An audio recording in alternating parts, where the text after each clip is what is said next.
Okay.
Close. I don't. I got a cord.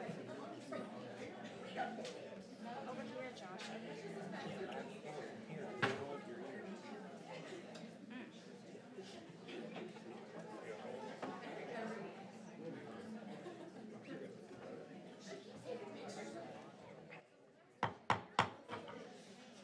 I call this meeting the Hurst-Euless-Bedford Independent School District to order, that the record show that a quorum of board members is present, that this meeting has been duly called, and that notice of this meeting has been posted in accordance with the Texas Open Meeting Act, Texas Government Code, Chapter 551. Good evening, everyone. It's great to see such a huge crowd out there. Welcome to our first board meeting of 2025. We hope everyone had a great holiday break, and we are looking forward to getting back to work as a board. So let's get going. We're going to start with an invocation from Dave Butler from the Gathering Church. Mr. Butler.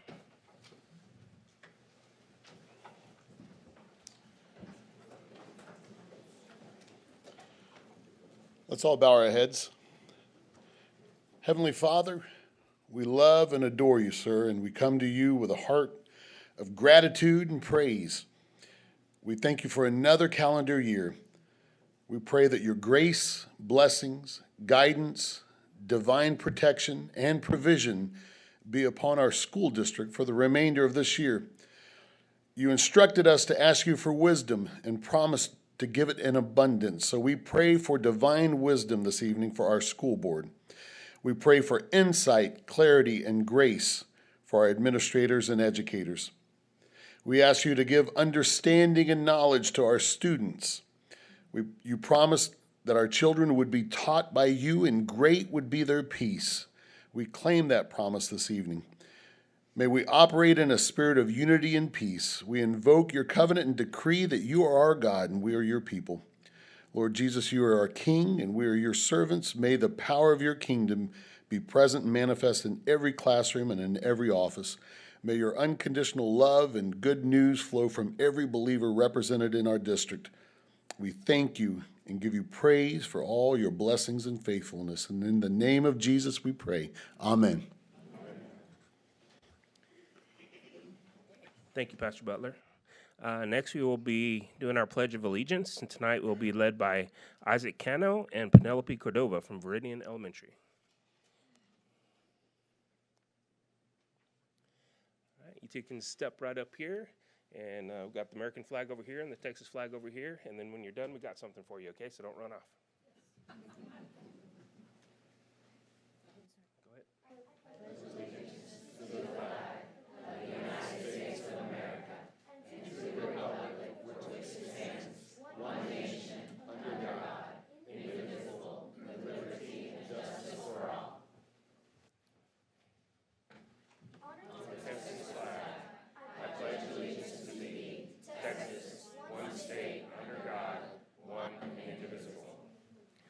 All right, thank you. Great job leading us tonight. See, I got something for you here, Isaac, and I believe some folks are going to want to take pictures of you. So, And while you're taking the pictures, let me tell you a little bit about Isaac. He's been selected as a Golden Viper and is on the A honor roll. He participates in student council and the Quest program. He enjoys soccer, chess, and cooking. Turn around so people can take your picture.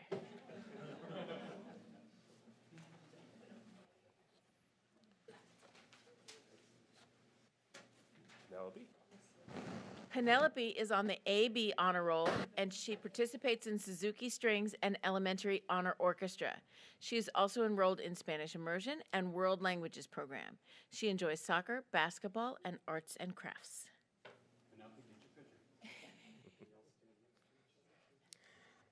and families, don't be shy. Go ahead and jump in the middle if you want to get that straight on shot.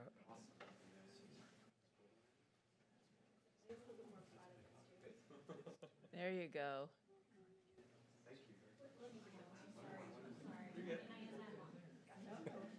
Good job, folks.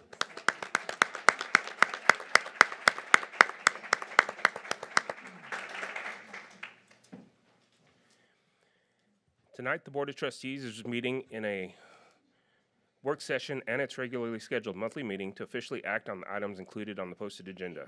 The Board welcomes and appreciates input and comments from the community. Open forum is provided at each meeting to allow the public to address the Board. There will be 2 open forums tonight. Open forum number 1 is to hear requests regarding agenda items only. Open forum number 2 is to hear requests or make comments regarding non-agenda items and will be heard at the end of the meeting. Those addressing the Board are asked to limit their comments to 3 minutes per meeting. The speaker should identify his or her name, group affiliation if any, and make a brief presentation with an identified solution if one is sought. Remarks should be addressed to the Board as a whole. Oral presentations may not include charges against any employee or board member by name. It is my responsibility to determine if the person addressing the Board has attempted to resolve the concern informally or through the district's complaint policies. If not, the speaker will be directed to follow the appropriate policy. The Board requests that all presentations be made in a courteous, respectful, and professional manner and asks that speakers monitor their own behavior. If you wish to speak during one of the open forums, please fill out one of the cards located on the table in the entry hall. Next, we will go over the Board activity chart. So I'll start with Ms. Ewer tonight. Well, since our last meeting, I was able to ride with Santa, which I just have to tell you was one of the highlights of my year.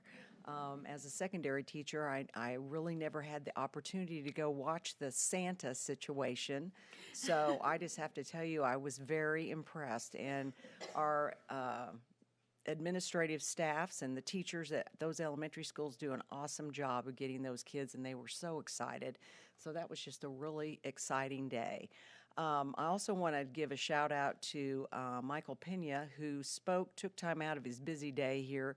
He's our picture guy in the district, and he came to speak with the retired teachers today about taking better pictures, and he did an awesome job.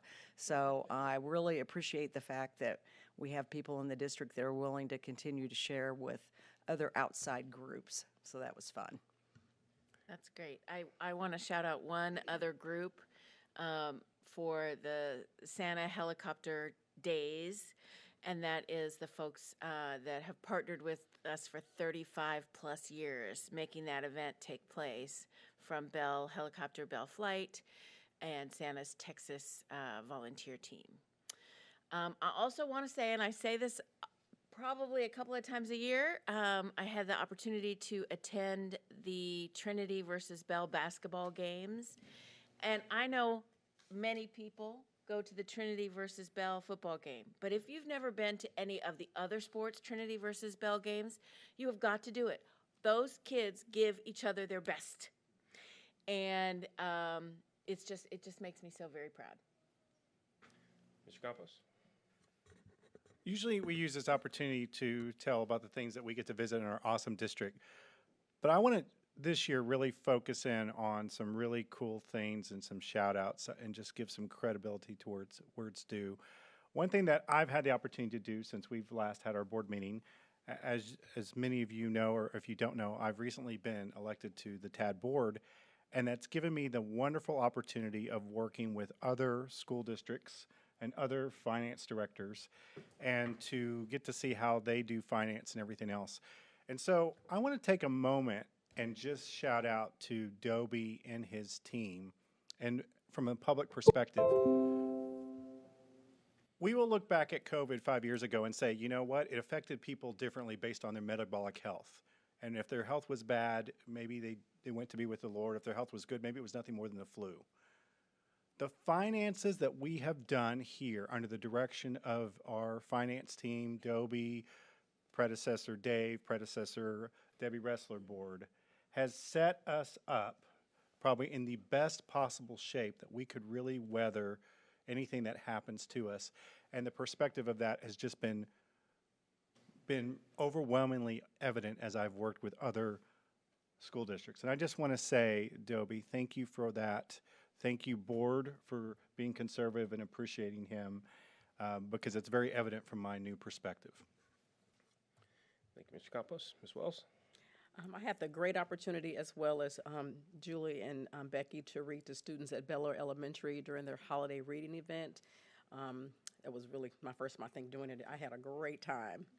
And later that evening, I didn't go to a Bell Trinity game, but I did go to a Bell basketball game that night, and it was fun. I haven't, for some reason, been able to schedule the Bell versus Trinity games.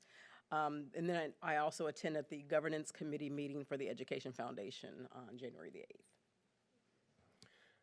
All right, thank you, board. I mean, the only thing that I have to add is I also got to attend the Bell Christmas band concert, so they always do a great job. It's always a fun sing-along at the end of that, so. All right. Any comments, Dr. Harrington? You know, I just wanted to comment. Last week, I had the opportunity to make one of the most important decisions the superintendent gets to make. Snow day. And I will tell you, I got up Thursday morning, and there was nothing. And I got to be honest, I was one happy camper when it actually started to snow, and I'm like, we were right. But Dr. No. Harrington, I told people sometimes you don't make the decision for what happens at the beginning of the day. You have to make the decision for what happens at the end of the day. And honestly, that's what that decision was. I mean, you know, sometimes we've got to listen to the forecast and make the best decision we can make. And where we were nervous was not necessarily the morning. We were nervous about dismissal. And based on the forecast we had, we felt that we needed to not be at school. Yeah, those are some big buses going down the road. Yep. So. All right, thank you, Dr. Harrington. Any clarifications? None at this time.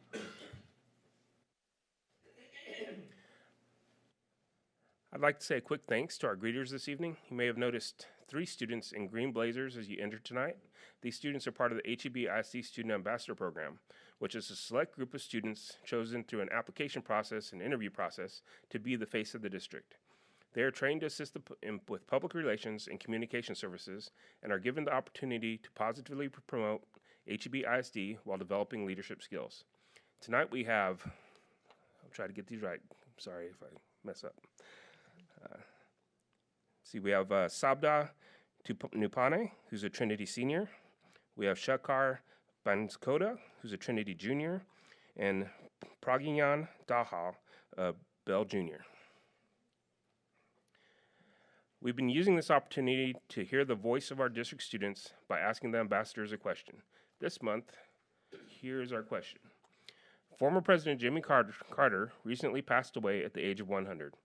He is known for working to find peaceful solutions to international conflicts and was awarded the 2002 Nobel Peace Prize. One of his famous quotes is, we are of course a nation of differences. Those differences don't make us weak. They're the source of our strength. HEB-ISD is a school district of differences. How do you view those differences as strengths you can draw on in your future. Good afternoon, everybody. My name is Shabda Nopani, and as a student from HEB ISD, I view differences as our strengths when we view them with an open mindset, where there is willingness to respect and recognize the diversity of this interconnected world. With the world having 8 billion people and growing, there's bound to be differences. But unfortunately, differences have been used historically against people to make them feel weak, divided, and powerless. However, when we see these differences with a mind of curiosity rather than judgment, they become sources of empowerment and unity. Differences in perspective, culture, and experiences allow us to see challenges in different angles where it fosters an environment for growth.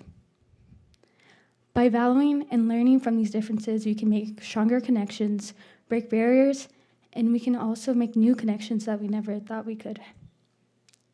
In my future, I plan to draw on these strengths from these differences by valuing the diverse perspectives in any community I'm part of, whether it be at school, my workplace, or society as a whole. I plan to create an inclusive environment where everybody is respected and valued for who they are. Just like HEB ISD, where differences aren't just tolerated, but rather they are celebrated with pride. And as Jimmy Carter once wisely said, differences don't make us weak. They truly are the sources of our strengths. Thank you.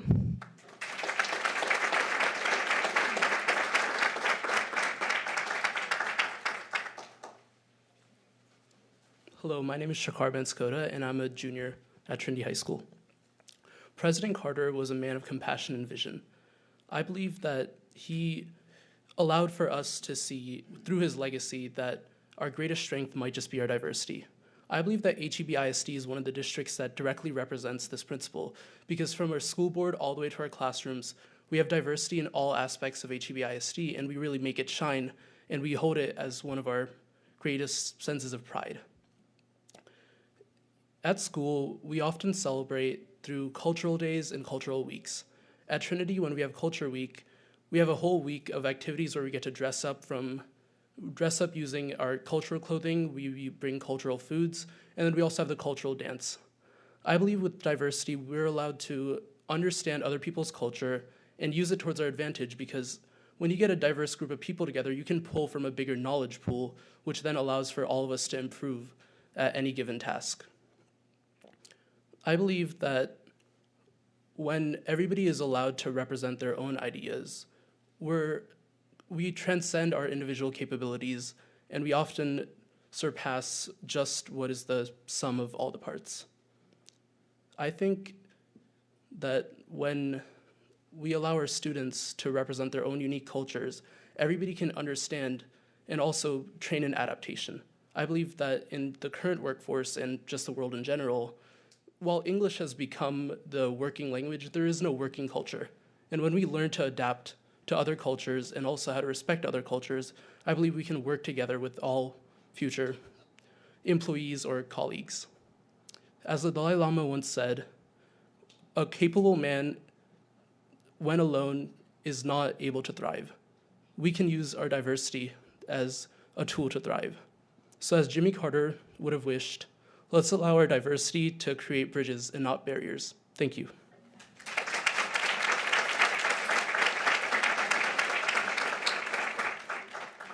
Good evening, everyone. My name is Pragyan Dahal, and I am a junior at LDPL High School. When I first found out that I was going to be speaking about diversity, and knowing we're in HEB-ISD, I thought to myself, wow, this is going to be really easy. Because I think of HEB-ISD and diversity as synonyms. It's something that's very important to us. It's something that we promote a lot, we talk about a lot, and I really do believe it is one of our greatest strengths. As a drum major in the LDPL band, I do get to experience diversity every single day. especially its strength and importance when we are approaching something with a common goal. When diverse perspectives that stem from diverse cultures, traditions, and way of living come together and approach a singular topic or a goal, we do have a more holistic and a well-rounded approach that comes from different directions, which I definitely think contributes to the success of HEBISD. I'm also in the IB program, which allows for academics to be approached with a more international and a more well-rounded approach. So I really thank HBISD for offering that program. In HBISD, where there are over 65 languages spoken and more than 17% of the students speak English as their second language, I really do believe that it is a great place to reap the benefits of diversity. In the future, when I am solving problems, building a team, or when I'm in the workforce, I plan to draw from the lessons that I learned at HEBISD. Our differences are truly our strengths, and I thank this district for being such a diverse district. Thank you.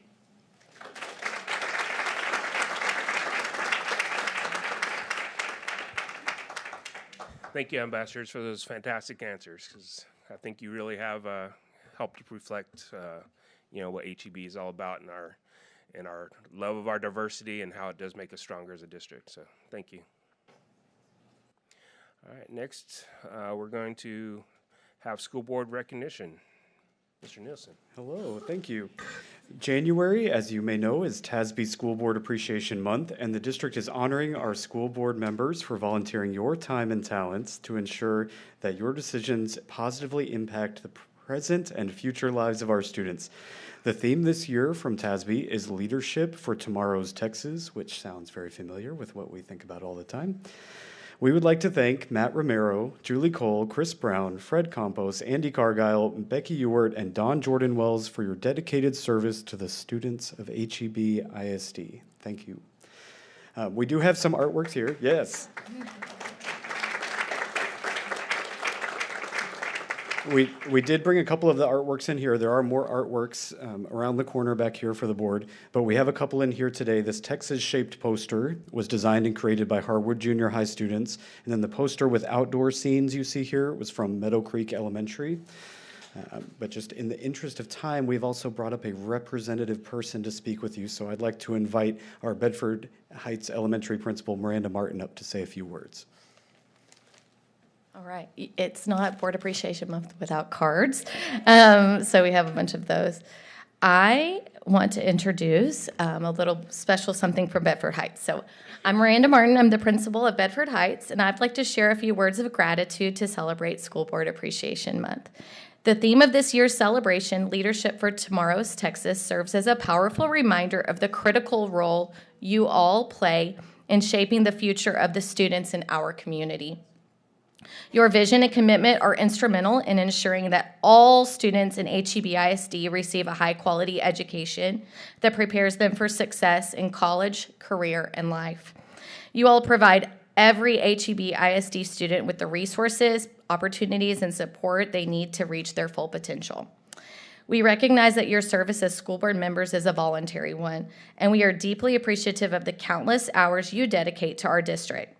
As a small token of our appreciation, I'm pleased to share with you a video that was created by Bedford Heights staff and students, and that includes our choir and our sixth graders, to express their appreciation for your support. The video showcases the many ways in which you make a positive impact on our school community. So hopefully technology holds up. So.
Thank you so much. Ms. Martin, before you leave, somebody told me you got your doctorate before Christmas, so it's Dr. Martin. Congratulations.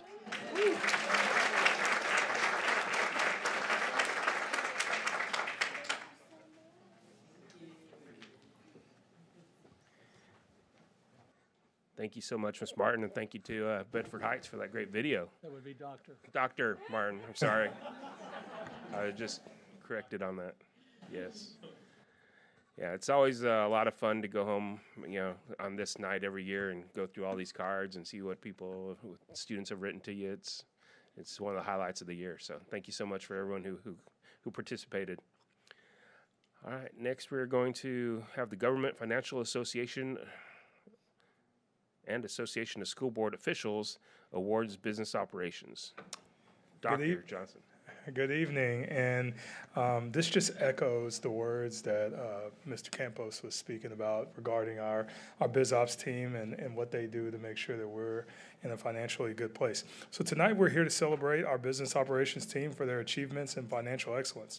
For the 21st consecutive year, this team has received 2 prestigious awards: the Certificate of Achievement for Excellence in Financial Reporting from the Government Finance Officers Association, and the Certificate of Excellence in Financial Reporting from the Association of School Business Officials. These accomplishments recognize HEB's commitment to transparency, accountability, and fiscal responsibility. These are the highest forms of recognition in governmental accounting and financial reporting. We extend our congratulations and thanks to our business operations team for ensuring the financial stability that allows HEB ISD to do what it does best for students. Thank you.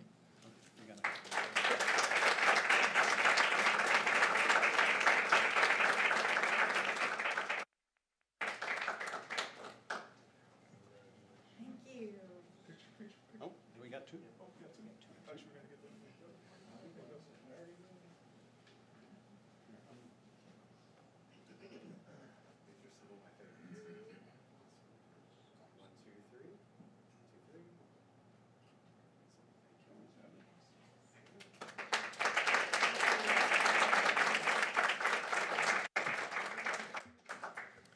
And the majority of this board has been here for over a decade, and that's one of the things that we've always been very blessed with is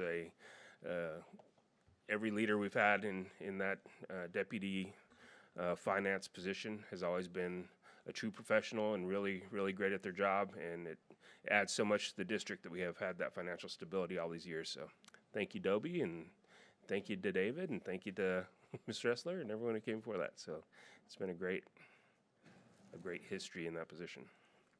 I have one card, Dave. Is that it? Okay. Okay, we're ready for open forum number 1. Let's see. The one card that I have this evening is from Terry Large. Thank goodness I got a break between the students, and because this is a proclamation of appreciation. I'm here representing UEA, our teacher organization, and I just want to make this official. On this day, January 13th, 2025, United Educators Association of Hurst-Euless-Bedford ISD declares its appreciation for the dedication and service of the Board of Trustees. Your contribution and service to our district and community cannot be overstated.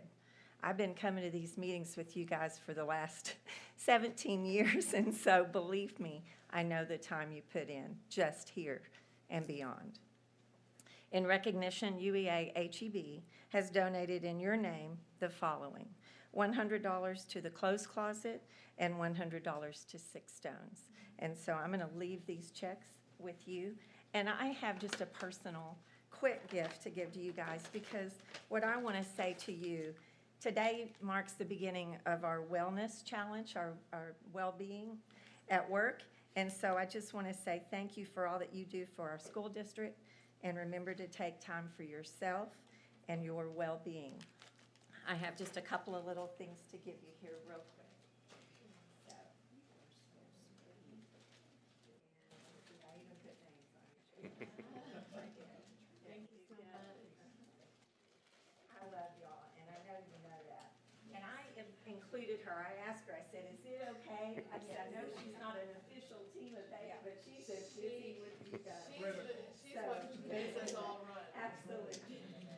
Thank you, Terry. Very good.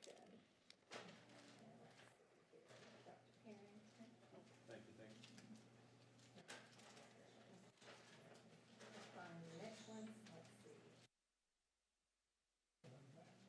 And I didn't make you do last this time. I just pull them out of the bag here. Chris? Yes, you are very welcome.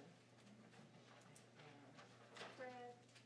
And last but not least, one of my former parents with students in my classroom. There we go. So thank y'all so much for all that you do. Thank you, Terry. Thank you. You are welcome. Is that it?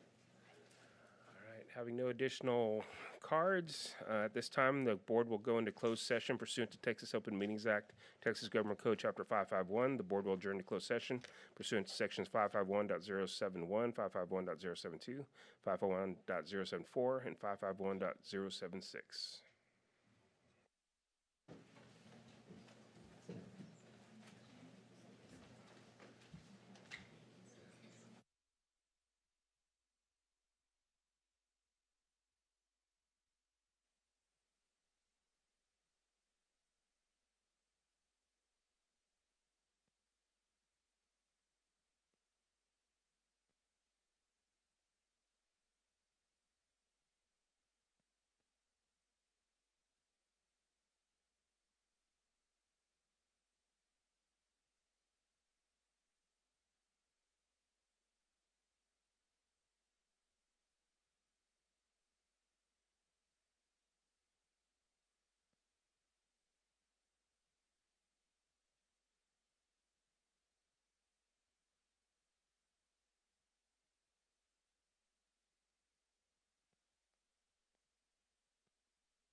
At this time, the board will reconvene into open session.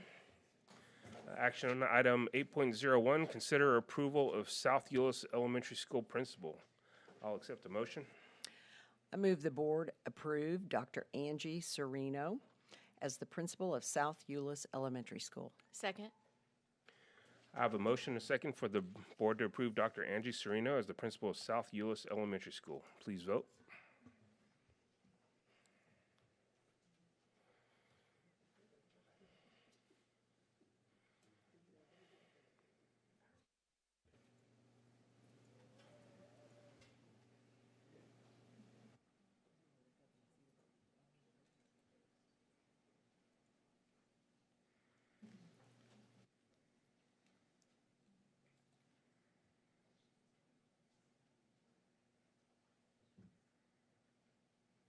And that motion passes.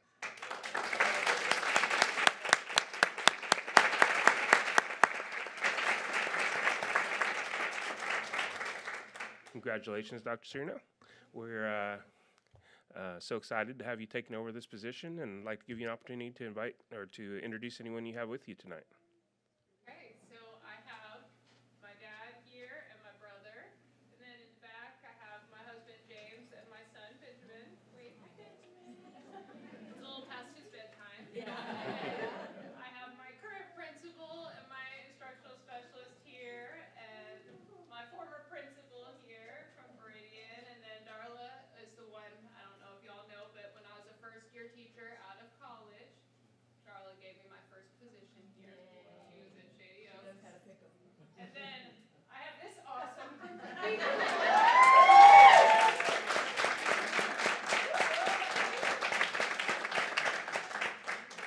My new family. Welcome, girl.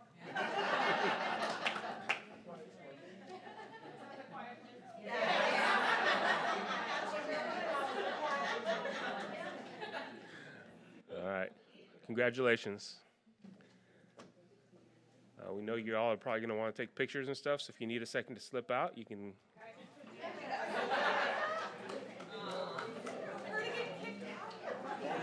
And you can stay if you'd like. I'm just. We just won't force you.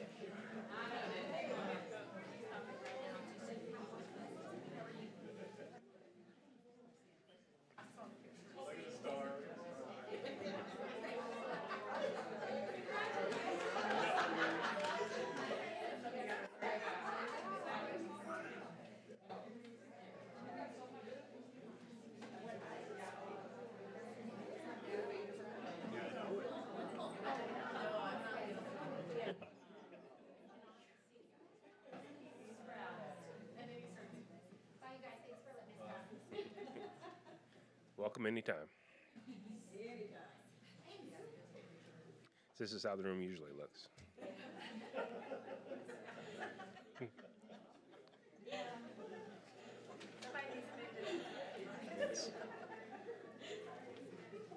I don't know. People just don't show up to hear audit findings.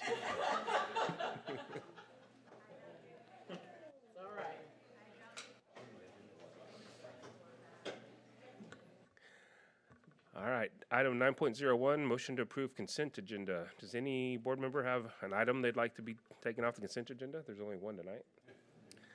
All right, hearing none, I will accept the motion. I move to approve the consent agenda as presented. Second. I have a motion and a second to approve the consent agenda as presented. Please vote.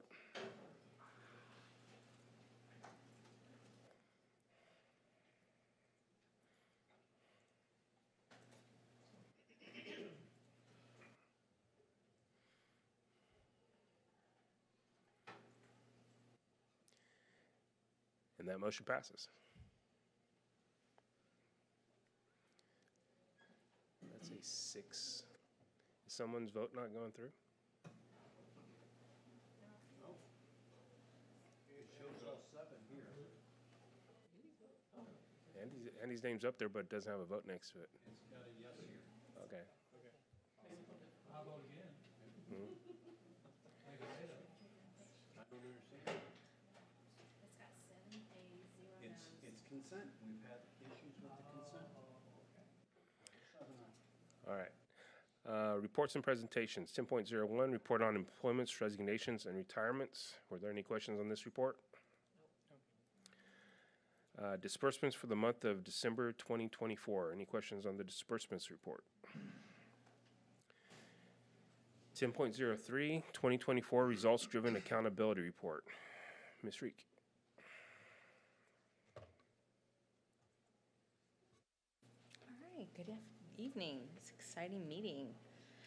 So we're going to talk about results-driven accountability, and that is one of our quality indicators, number 3.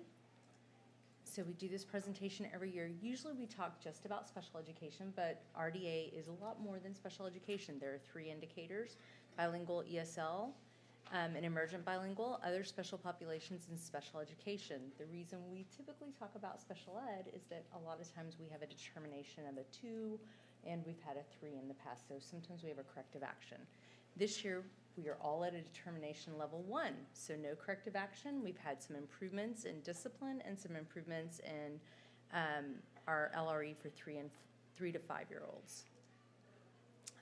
So just to show you a little bit of history, we've had some issues with LRE for 3 to 5-year-olds. What we're looking for with this indicator is that students are receiving their special education services in general education. That's why this one's a little bit hard to hit the mark. So we have our blended pre-Ks, thank you very much, that have been working beautifully, because this is the only grade level where a teacher can be a special education teacher and a general education teacher at the same time. So that has helped us significantly, and it's helped a lot of our students as well. Discipline, we've improved in discipline as well. This one goes a year behind. We did just learn today that we're going to be adding some indicators in this area to RDA next year, so we'll see what that looks like. But we are a 2 in that area at the moment, so no corrective action there. Who makes the determination of adding indicators? TA. Yeah. For STAR scores, we did have some drops in our STAR scores. This is just for special education students. Math, we had some drops in general education, and so we're going to see drops in special ed when that happens sometimes. Another thing that happened with STAR last year is that we have some students that take STAR Alt, which is an alternate assessment for students with intellectual disabilities, and the federal government and TA have kind of tightened who can take that test. So we've had some students move from that test to STAR. So we're working on that. I expect these to go up this year a little bit. Are all those tests still taken online? Is that? Yes. All right. Yes, they Is this reflecting the first year that happened, or is this the second year that's This is the second year that that's happened. Okay. And so that could be a challenge for our students too. This is our comparison from 2023. So just to kind of show you where we are, we did very well in comparison to our other districts. Katy is a little hard to reach sometimes, but if you look at our scores, we are close to Katy in some areas. And I just like to point out algebra always looks really good for SPED and for Gen Ed. For 2024, we dropped a little bit in our comparison, but I think we're still in line with our comparison districts, and we're still outperforming Birdville and Keller and Northwest. Just to show an increase in our SPED numbers, where we are currently, we're at 15.1. So we've had a 41% increase in the past 9 years and a 12% increase in our federal funding.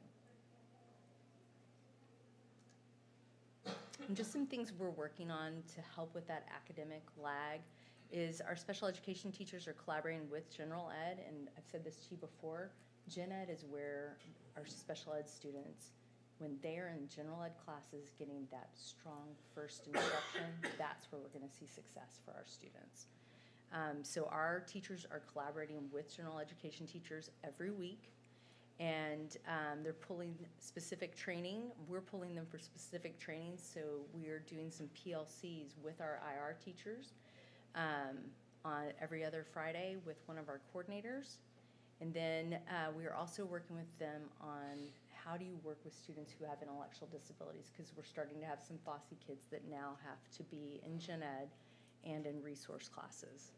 And we're piloting some learning labs on campuses as well. What does a learning lab look like on a campus? It's similar, so those are mostly at elementary. It's similar to what you do with content mastery, but it's a little more, instead of, hey, this kid just gets a pass and goes to content mastery, it's more scheduled.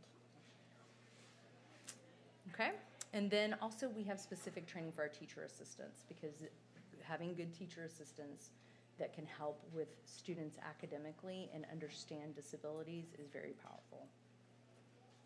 All right, any questions? Does the board have any questions on the report?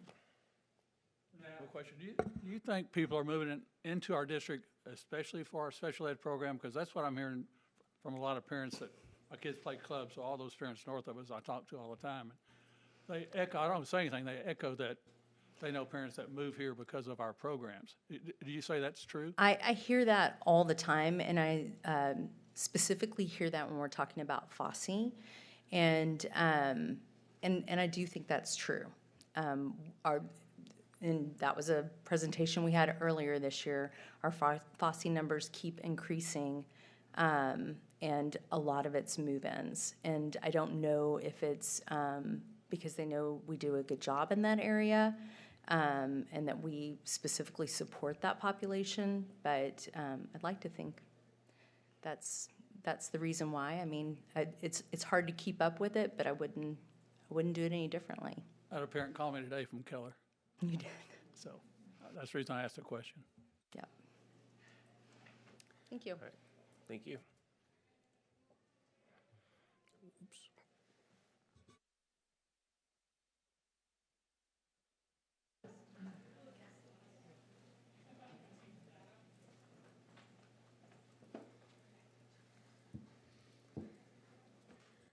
Sorry, I logged myself out, but No problem.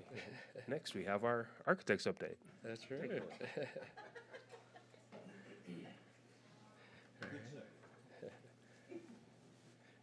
Well, thank you for having us today.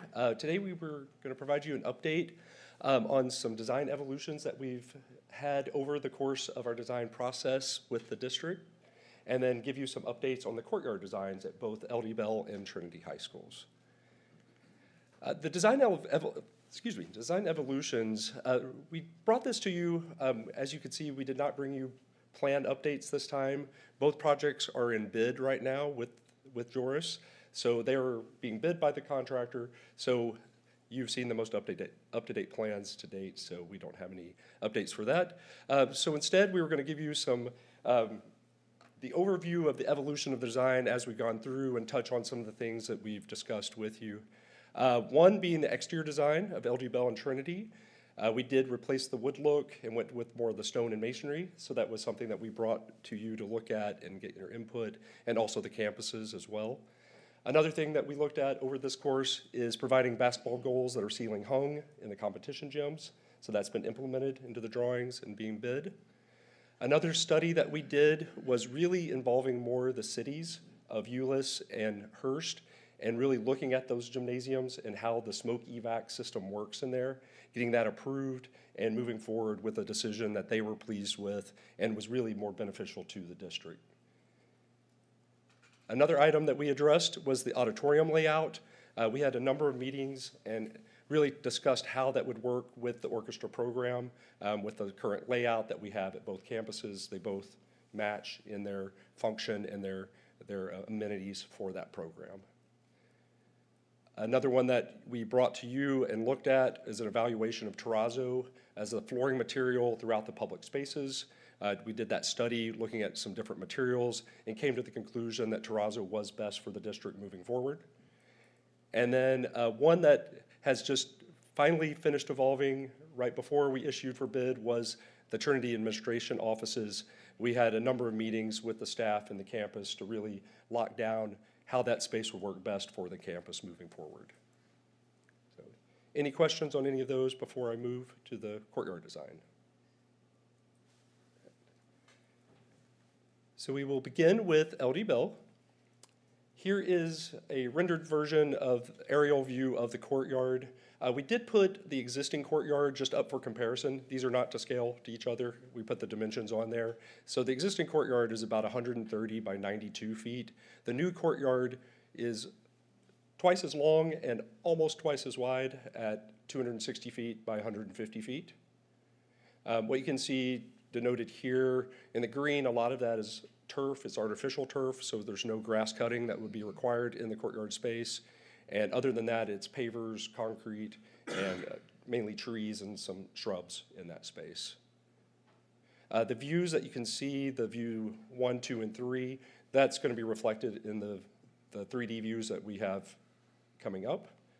So first, here's an aerial view looking from, this is the student union side of the building looking back toward the academics. Here you can see the pavers that go throughout. You can see in the back is where those turf areas are, built up with some seating. There's also a lot of flat workspace, adequate for tables, some benches for seating also as you go through. And then there is a covered shaded area that's for additional outdoor learning or seating, multi-use in this area. You can also see in the very center is the relocated LD bell. That is the original bell that we're going to be using. That was very important when we met with the committee for the Legacy Committee. It is repurposed with a new stand and will be functional is the goal. So that is how we're planning. Can you stay on that picture for just a second? Yes. And this is the first time we've seen the courtyards. So yeah, I appreciate the renderings, and I don't want to be critical. The thing that jumps out to me is the landscaping that runs right down the middle of the courtyard. Has there been any discussion about people just trampling back and forth over that, trying to get from one side of the courtyard to the other and just run through the bushes? We did look at it just through a study of where the doors are, what the typical traffic flow would be. That's always something that we can come back and evaluate with the campus, but this was the predominant pathways to the center doors in the center. We do have pathways around the perimeter too for maintenance and also for circulation, but that was considered. There's always open for other discussions on that if needed though. One thing I would like to point out too is that it's kind of hard to see. They did the best they can to be able to show this, but if you can see right here in this little area, let's see if it works on the TV. Okay. All right. So if you look right behind you, there's this area right here. It doesn't look like that, but it is, that's going to be our area for SPED. And so we did not want fencing. We didn't want it to be obvious. We want it to be very subtle. So with inside there, the only place that you would be able to cut through, and we can do that, we can definitely look at this and make walkways or pathways through, but it would be just this section right here, if that makes sense. Yeah. You're talking from here down. Yeah, from there all the way down to there. It seems to me that this not be a landscape Mm. portion of the And we definitely can definitely look at that. yeah.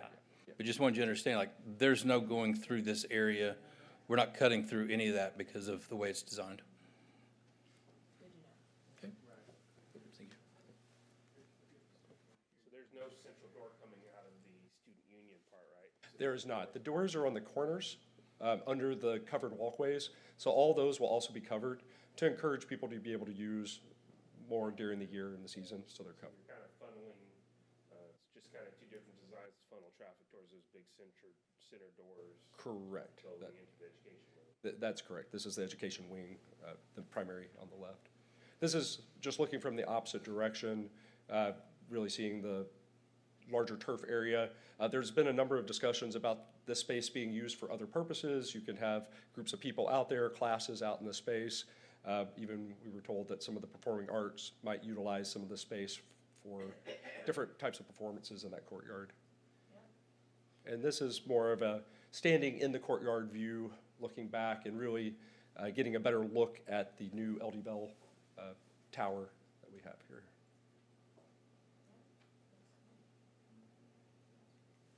Moving next to Trinity.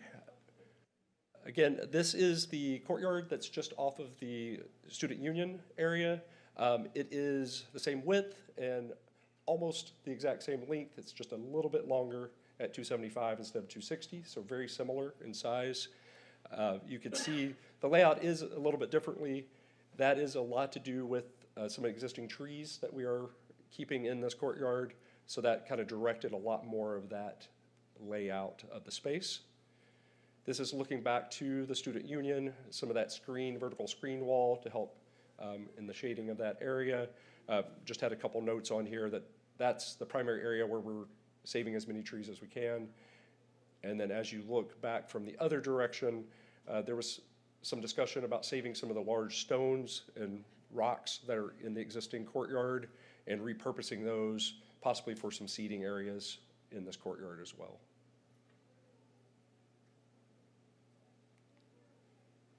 This is the courtyard between the academic building and the athletics building. This one is primarily a lot of turf. It is flat, a big, large, flat turf area to be used for multiple purposes of the academic area and possibly some of the athletics if they choose to. This is a view looking back toward the academic classroom.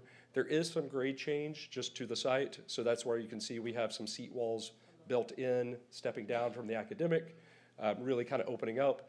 Another bonus is that if it is used for some type of PE or recreation, it forms seating out there as well. So it can be used for multi-purpose.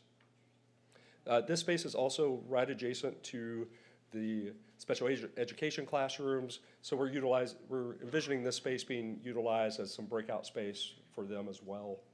It is completely fenced in and secure, as all the courtyards are. I have a question. On Trinity's current campus, well, not now because the building's gone. What used to be the W building, yes. There was a courtyard there for the kids to be able to go outside. Is there going to be something like that on Trinity's campus, the new campus? Yeah.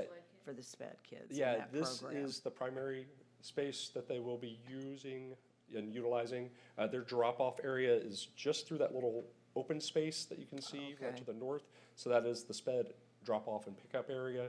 So, and the classrooms are right adjacent to this space as well. So the classrooms are that direction where those? They're right here. This is all SPED right here.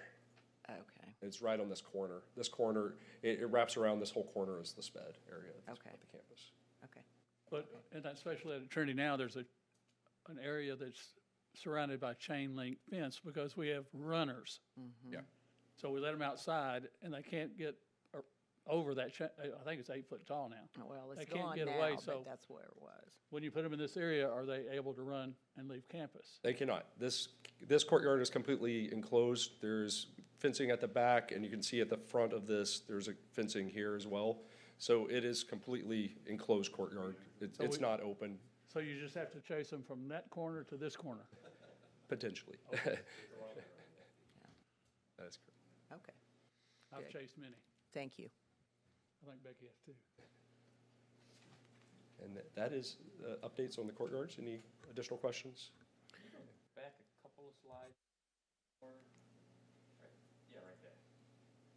So that call out says existing boulders used for seating. Is that boulders different than what's depicted in that rendering? Yeah, the rendering is really more of a polished look of stacking them. It might be a little more organic is what we're thinking. We don't know exactly the shapes and sizes of the boulders yet until they get removed. So at that time, we'll be able to design those into the spaces, but it was really difficult to show them without knowing exactly the shape and size at this point. That's where you're looking for them. Yeah, it'll be all the seating area over there. It'd be lined up in a way that people can use them and access them, but probably won't be as polished and as curvy as we're showing right there once we get the actual blocks. It's gonna be more boulder shaped. Or boulder shaped, probably. Yeah. And then where you're depicting the trees here, are they accurately depicted on where they are? They're depicted per our landscape plan. I guess the two I'm looking at are the standalone trees in the brown rather than in the green. Are those existing trees? I would have to go verify that. I know that through our landscape plans, we've identified the existing and new that are being mixed together to kind of fill out the space. But I'd have to verify which ones were the existing. What sort of material is that on brown rather than the green? It's what are we looking at? It's a ground cover is what it is. It's not artificial turf like those other areas. So it's a ground cover, whether it's small plantings that you don't have to maintain or mow or cut. Okay. But something organic. Yes, yeah, organic also. This really doesn't have anything to do with what you presented, but it has to do with just some changes of things, and I just want to know, have we looked at the situation where the auditorium butts up to the MAC Center and how we're going to deal with any kind of airflow? Have we addressed, I know we discussed that, in the fall, but I haven't seen or heard anything about that since you're here. I thought I'd just ask. We have, but to bring that down into the exact finish design, we won't know that until we really get into it. So both Bell and Trinity, we are covering over some of the roll-up doors. Both have a backup design or a contingency design of having exhaust fans on the roof and being able to pull that air through. So that's what we have at the moment. It's in the design as a placeholder, and if we need that, then we'll put that in there. We've designed it for the mechanical system, but we don't have to put the mechanical system if it's not needed, is what we're saying. We've designed for it, especially at LD Bell where there's more doors that are open. Trinity, Right. Trinity does have the Trinity has Could be some a big bigger area upblast on the side there. fans, or Well, we have the big fans that are already installed in there. These would be more like an exhaust fan that would be similar to like you'd like see a on kitchen top. exhaust fan. Yes, like on top of the something bigger, concession probably. stands that we have. Yeah. Look like a kind of a hat or a big kind of turnip sitting on top. Yeah. That's kind of what they would be. And have a series of those. Those will be pulling through with the doors open on the other side and then exhaust out through the top of the roof. Because I understand, when they actually get ready for construction there, the gymnasium part is going to be the first thing that's going to be done there at Trinity. That's the plan. So are we going to see some plans that are going to be in more detail about what's happening with that airflow situation? Yeah, Maybe. they're already designed. It's just if we actually need to build it. So it's designed in there to be utilized. I think what Josh was referring to is if it's not needed, it doesn't have to be built, but it's already been designed for the airflow. What is the trigger to make the determination Well, whether or not it's needed to be built? All right, let me back up just a second. Bell is the one that we have it in place, and if we need more airflow, we can put that in. Yeah. With Trinity, it's in the design. It's in the design of Trinity. Yeah, correct. So the determination's been made at Trinity. It's to be determined at Bell. Yes, Yeah. because Bell, we're only closing those two doors. The rest of it is still staying open with airflow as it is. So that's the one that we need to determine. at Trinity, we're blocking all those doors. So all those doors are going to be blocked, and you're talking about putting something on the roof that's an airflow to vent out? It pulls, yes. Did we make sure that, we talked about noise at one point in time with that? Have we, If you've been inside there with the fans on, you know what that sounds like? right? About the same. Okay.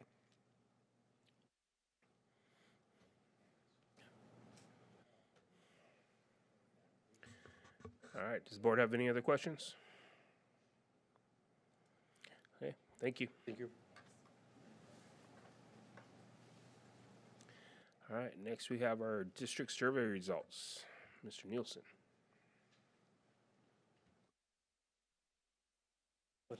Can we start with the parent one? Hey, I'm Dave Nielsen. I'm in our PR and marketing department. Good to see you all again.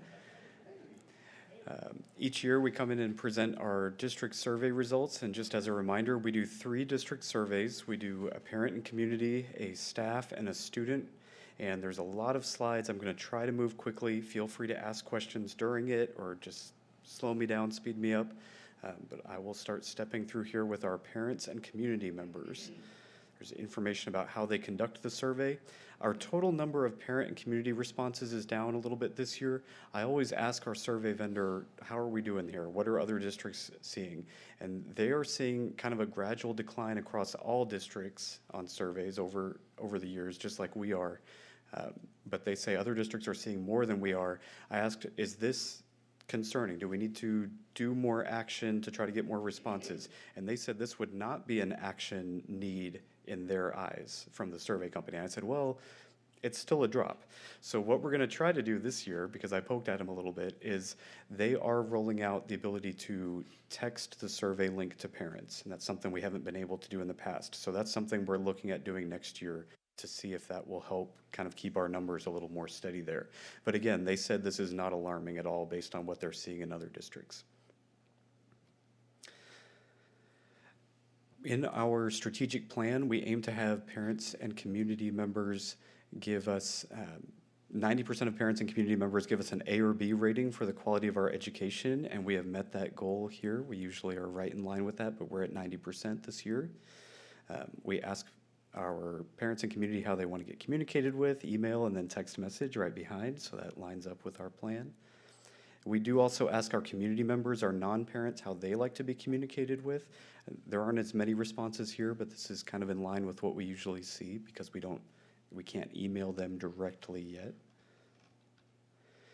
And we don't have a strategic plan alignment, but we love this question. 93% of our parents and community members agree that the district is providing a positive return on their tax dollars. Yes, and we love, that's just steady, we love this. We have good feedback from our parents and community that we're serving the educational needs of cultural groups in our community. For our parents, we ask them questions about their specific school that their student attends. So we have 90% of parents rated the overall quality of their child's school as an A or a B. And again, 90% rated the quality of instruction provided by their children's teachers as an A or a B. Teachers are providing good communication with parents. 84% say grades are kept current in Home Access Center. And when you see a gray bar over to the right, that's the don't know responses. On some questions, we do have a don't know choice. Yep. If parents are asking for a parent-teacher conference, they can get that. That's no problem there. Here we have a couple uptick percentage points in my child has shown exceptional academic growth this year. On most of these, throughout all three surveys, they're pretty steady. We see some wobbles up and down, but there aren't any big surprises that we saw this year. Student support, good feedback from parents there. School environment, you see a couple of them up or down by 1 or 2 percentage points, but pretty consistent. You do see here on that next to last one, we have been increasing over the last few years at our parent scores on the school has a discipline management plan. So our parents are feeling good. We're moving in a good direction on that. And they're also up a couple percentage points on students are safe in this school on that last question. Family engagement scores are solid here. We ask parents what are the obstacles that keep them from different types of activities, whether they're after school or volunteering during the school day, and no big surprises there that time of day can be tricky if they aren't aware because they know that things don't line up with the time of day or if they need extra childcare. But those are kind of known issues. Transportation, we had 19% of parents say that they have a child who rides the bus. There are 2 here that we kind of looked a little more closely at. The first one, it says the school bus runs on time most days, and that's down a few percentage points, but keep in mind this lines up, the survey window was in November, so this is lining up with when we're rolling out Smart Tag this year. So whereas in the past, if the bus was a couple minutes early, a couple minutes late, that was kind of part of the normal window, now they may have something in their hand that's telling them the bus is not at the exact time. So we're keeping an eye on that, but that makes sense with our Smart Tag rollout. And the last one, interestingly, may line up too. Transportation staff are courteous. It looks like a couple percentage points down, but there's actually about 16% to the right of that 76 is don't knows.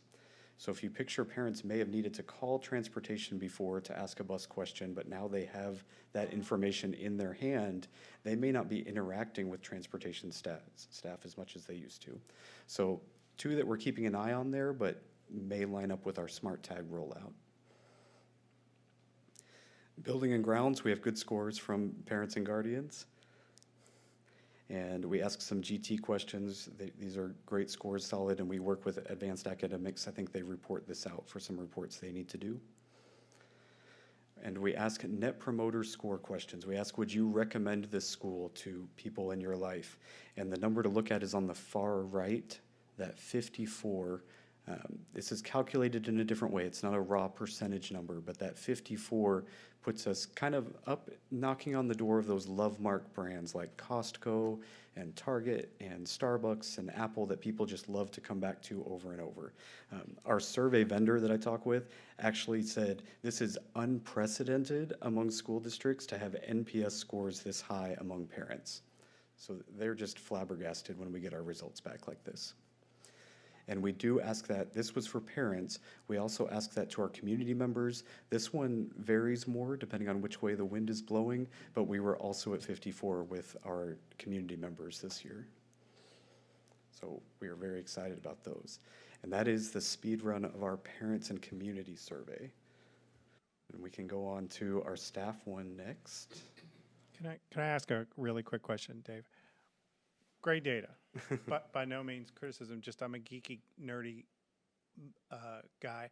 I noticed if you go back to the previous one, if you look at slide 13 and slide 16. Can we pull up the parent one again? Sorry, just, I want to ask a question, me. the answer may be the don't know. You know how there's an N at the bottom that tells how many parents we had surveyed, and it varies by 5 or 6 per slide. But on one of them, it's missing by 500. Does that mean people just didn't answer it? Was that on this one? It was on the one you just showed us, the parent survey. If you go to slide The 13. survey's branched, so if they don't have someone in that program, some of those surveys will branch off. And it's just a and smaller ask them- subset? So it's a subset. Okay, perfect. That's all I want to know. Most likely that. Oh, there was a transportation one, and those questions were only asked to people who said, yes, my child rides the bus. So that might be one of the things you saw, but it could be something. GT would have been branched down to a smaller number. That's a good question, though. Right. Well, and it's not that big a deal. Like on 13, it was the teacher communication one, and on 16, it was the exceptional.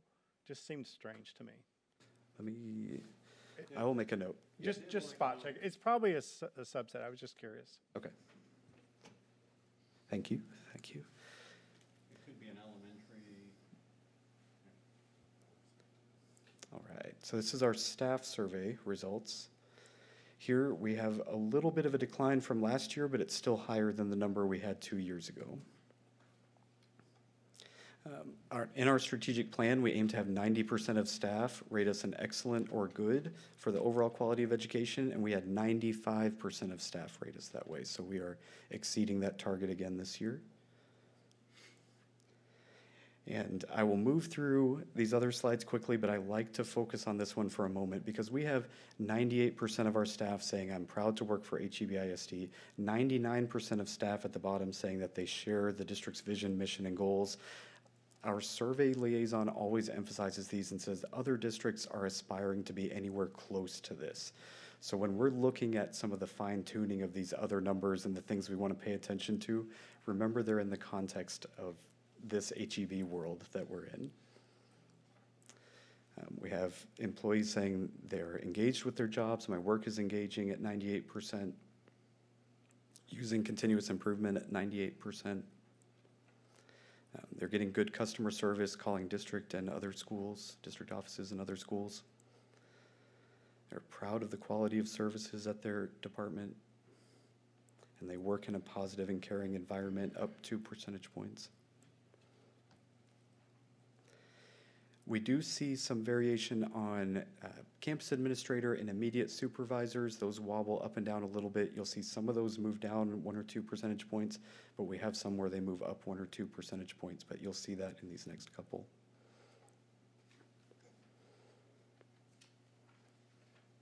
And here, all of these campus administrator ones move up a point or stay the same. More campus administrator. Right now, and for the past couple of years, we've split job training into 2 groups. We have, this slide is kind of the everyone else. The next slide is child nutrition, custodial, maintenance, and transportation.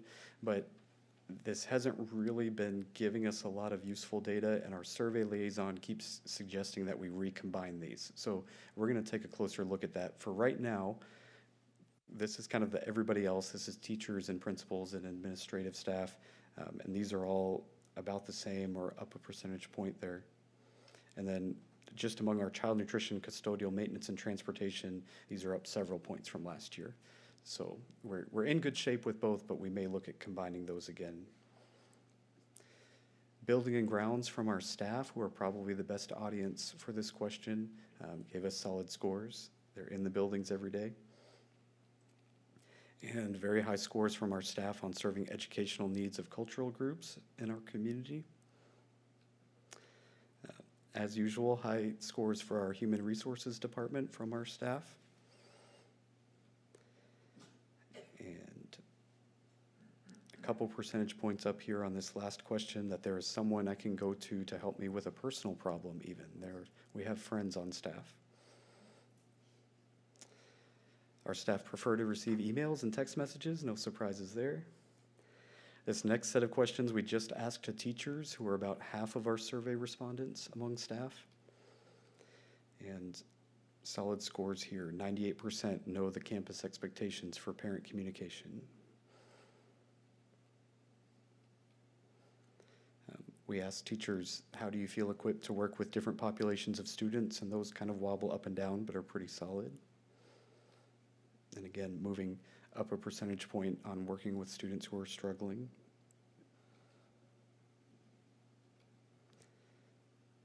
Student achievement, this one is interesting. This first one, teachers went down by 2 percentage points from 99 to 97, communicating their daily learning objectives. But the students survey, they moved up on how frequently they say they see the daily learning objectives. So teachers are their own harshest critics, but the students say they're doing a good job, something like that. And then down at the bottom, you do see an increase of a percentage point on the discipline management plan from our staff. We ask all of our staff this well-being question. This is from Gallup's Well-Being at Workbook. If you picture a ladder with your worst possible life on the bottom rung and your best possible life on the top rung, what rung do you see yourself on? And we have solid scores there. This is just to help us kind of measure well-being over time. So this is current. And then when we ask, how do you see yourself in 5 years, you'll see that's increased. So there is optimism or an upbeat bunch. And that is our staff survey results. Any questions? We'll move on to the student survey results. Thank you. Now here, we're about in line with the number of responses we had 2 years ago. One thing we ran into is that a lot of our junior highs and high schools were planning to do the survey on the same day this year. There was just a good day in their schedule. And on that day, we happened to have internet outages outside of our district network. So the schools kind of tried to pick up and try again on another day, but we lost a little bit of momentum with the survey. So we may see a little bit lower numbers from junior high and high school this year and pick that up in future years. On our strategic plan, we do aim for 90% of students giving us an excellent or good rating, but here we were right at 80%. I will say our survey liaison says that 80% here among students is the equivalent of 90% from adults, but our target is 90. We are hitting 80 right now. We're up a little bit from last year. We ask some very broad questions just to kind of keep our finger on the pulse of student well-being, and we see those up a little bit, but that could also reflect that we may have a little lower representation among junior high and high school proportionately, and we'll see what happens next year with that. 81% of students say I like this school, 84% say I think this is a good school, 85% I'm treated with respect by teachers. We do always see students say that they're getting more respect from teachers and staff than they think they're getting from their peer students, so that's not a surprise. And then on this last one, you do see over the past couple of years, student scores for discipline management plan have been increasing. So we are increasing this year on all the discipline management questions. Students tell us how they feel they learn well. So when I'm listening to the teacher talk, when I'm doing my best in school, Tracking my own data, this one kind of wobbles sometimes depending on whether students are using data folders, the terminology of data folders at school. They're always tracking data, but are they calling it the same thing? And they say 92% say my teachers expect all students to do their best. 81% say my teachers challenge me to do better. Great scores there. Students say we're serving the needs of cultural groups in our community. Students give us the harshest scores on our buildings and grounds, which is what our district, what our survey people see in all the districts they work with.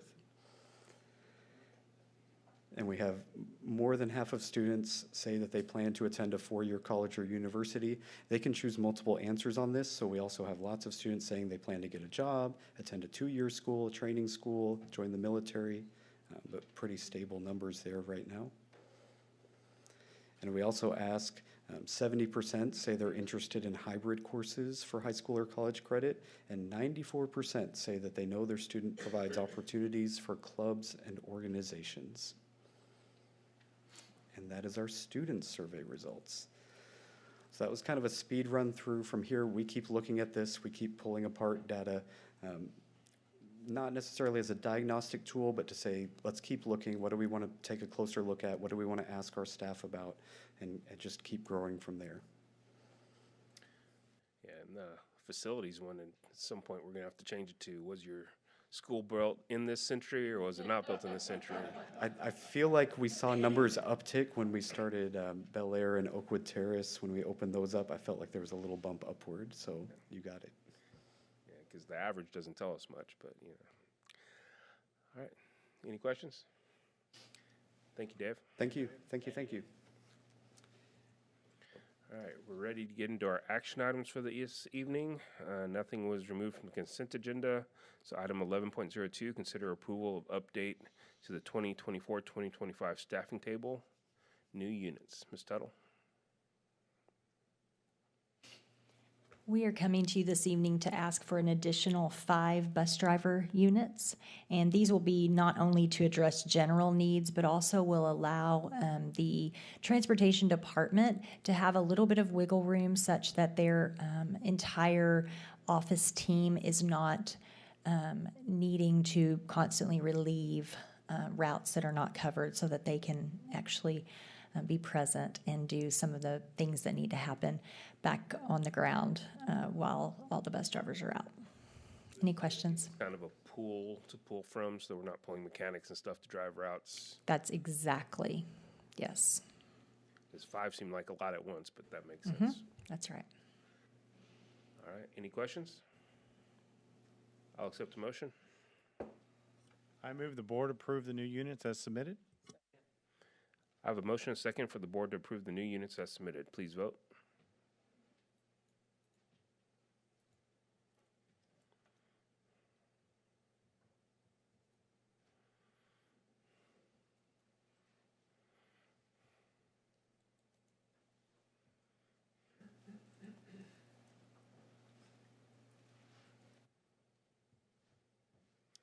And that motion passes.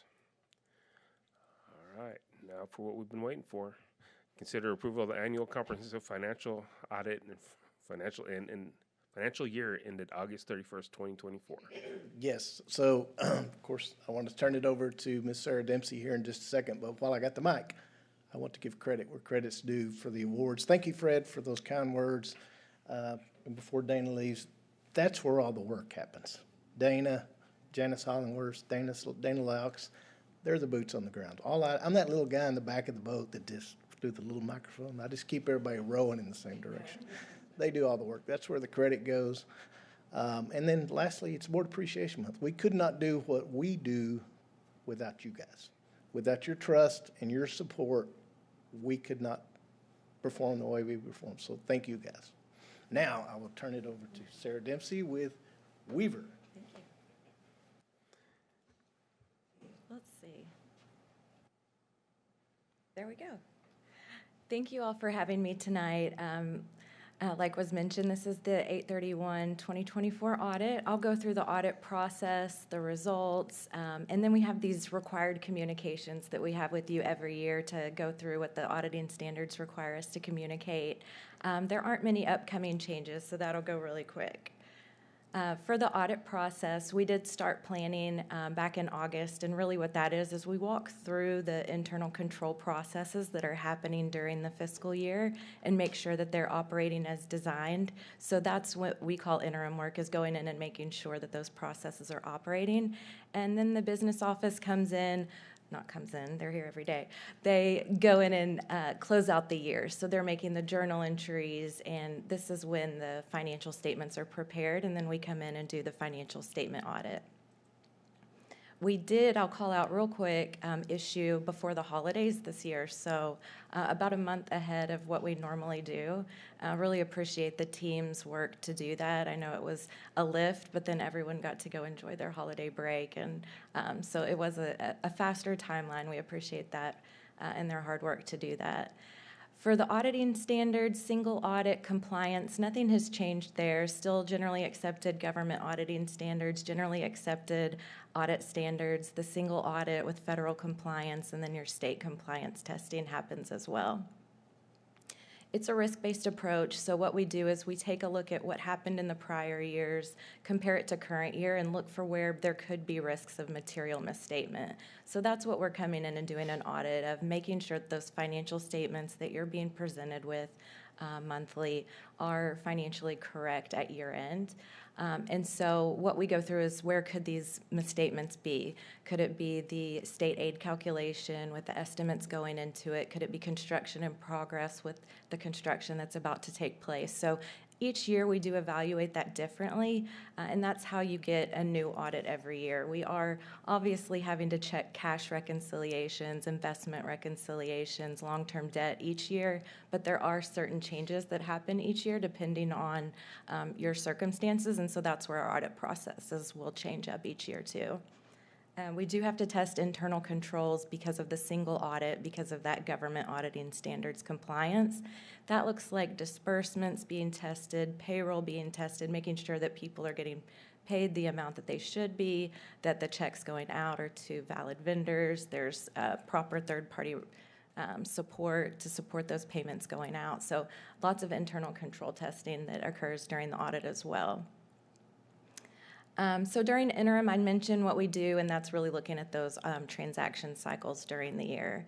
That's also when we're testing the single audit. This year it was the child nutrition program. So that's where we give an opinion on the financial statements. We also give an opinion on one of the grants. There's a calculation that we have to do to select the grant that will be tested. We don't get to just choose, and this year it's child nutrition based on that formula. And I'll go through the results later, but you can imagine what they are. For the final field work, that's when we're coming in and testing those final balances. So that's when we get that financial statement report, and we're going in and making sure that those financial statements are materially correct. So for the audit results, that said audit process, but this is the audit results. An unmodified opinion on your financial statements, so that's a clean opinion, no modifications to it, no material weaknesses, no significant deficiencies reported, and then no non-compliance that it's material to the financial statements.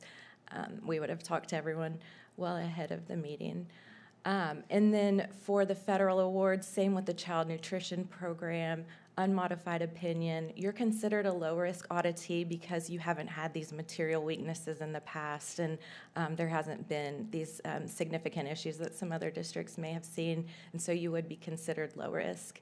No material weaknesses for the child nutrition program, and then no significant deficiencies reported there either. So that is the audit results. I don't know that I made it as big of a deal as it is. It's a very good audit report for you. These are the required communications. I've gone through the auditing standards, just some other things to point out. We did not identify any unusual transactions during the audit, no fraud or illegal acts. I've talked about the internal controls.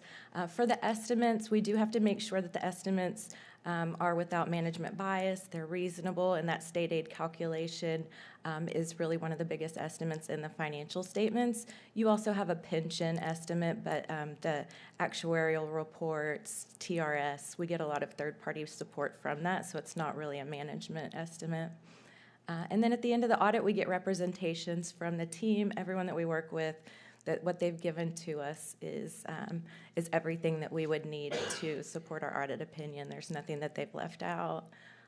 We're independent as a firm, and no audit adjustments. That's really the biggest highlight of all of this, is that as we're going through the audit, we're not finding material corrections to the financial statements. So we're not having to change the financial statements as we're going. So that's a really important highlight to note. So for the upcoming changes, you do have a pronouncement next year with compensated absences, and then we'll evaluate the effects of those. For right now, nothing too significant. Same with 102, certain risk disclosures is really just to make sure that the state and local government entities are incorporating their note disclosures in the same way. Really identifying when a risk should be disclosed in their notes and when it shouldn't, and giving more guidance to the preparers of the financial statements to make sure that their note disclosure is proper, but none that have a material effect on your financial statements. And then I'm here to answer any questions. Really appreciate everyone's effort. We talk to a lot of people throughout the district, and we get full cooperation during the audit, and really appreciate it. Any questions on the audit? So I made fun of the audit a few times today. I but heard. It was all in jest because I had already read all this. And I It's, knew it was a it's really very good. report, It's so- good. Yeah. You so don't want a surprise audit. Yeah. So we appreciate everything our financial department does. We appreciate Tidwell, Weaver Tidwell coming in and doing these audits for us. They are a important management tool for us as a board. No one up here is a CPA, and no one here has the time to go through the books the way you guys do to make sure that everything is legal and accounted for. So we appreciate the report and, Thank you. And the good results. Thank you. Thank you. Yep.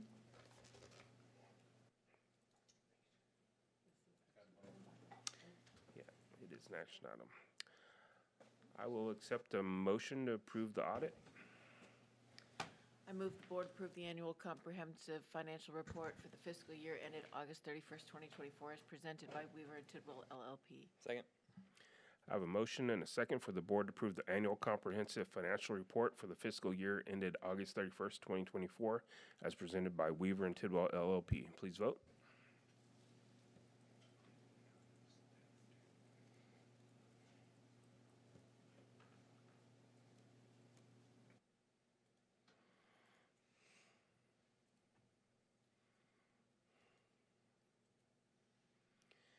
And that motion passes. All right, let's roll the financial calendar forward and look at financial statements from the month of November 2024. Mr. Williams. All right. As Matt stated, we'll be looking at the financials ended November 30th, 2024. For the general fund, we have a fund balance of $178,413,745. That represents revenues over expenditures in the amount of $110,461. Our investment interest as of this reporting period for this fund was $1.5 million, so we continue to do well with our investments. Total expenditures as of November 30th were at 25.69%, and as you can see from being 3/10 or 3/12 through the year, depending on how you look at it, that's below where we should be this time of year. So that fund is performing as expected. General fund expenditure matrix. Payroll, we had $46,005,654 for the period. That's currently 80.5%. Utilities came in at $1,113,157, or 1.9%. Instructional supplies came in at $1,064,769, 1.9%. And then other expenditures of $3,116,927, we're at 5.5%, which, as I've pointed out, that includes about $3 million worth of property insurance premiums, which are significantly higher than they have been in past years. So hoping to get some relief in that area at some point. Child Nutrition Services fund balance of $6,973,944. That's revenues over expenditures in the amount of $55,317. The department's operating well with about a normal amount of turnover and unfilled openings. So Mary Ell is continuing to do a great job. Total expenditures as of November 30th were at 24.07%.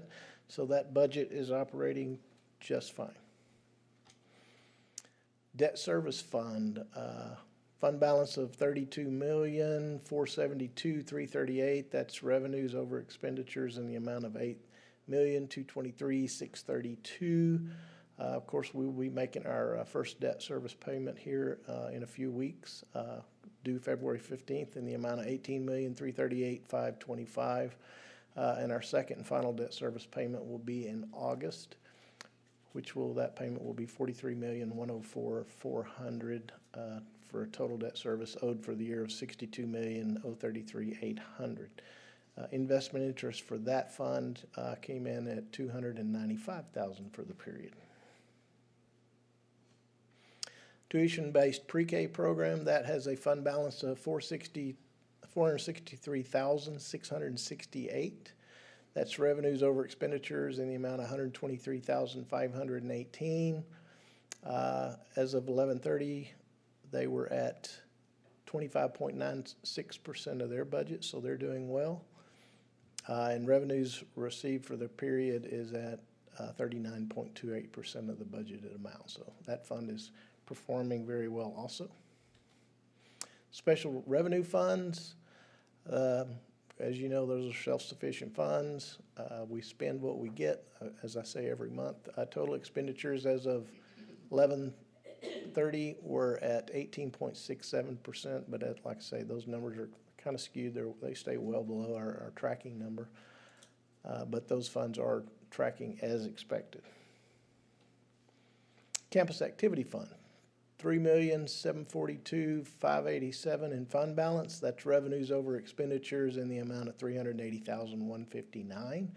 Revenues were at $1,072,741, while the expenditures came in at $692,582. So they're bringing in a little more than they're spending right now, but they'll change that later on in the year. So those fundraising activities are performing as expected.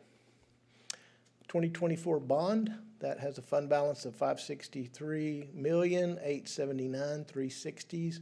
That's there's expenditures over revenue because, as you know, we're not really until we sell some more bonds, we won't put any more revenue into that account. So other than interest revenue that goes in there, and that amount, speaking of interest, investment interest for the year and the reporting period was $2.8 million for this fund.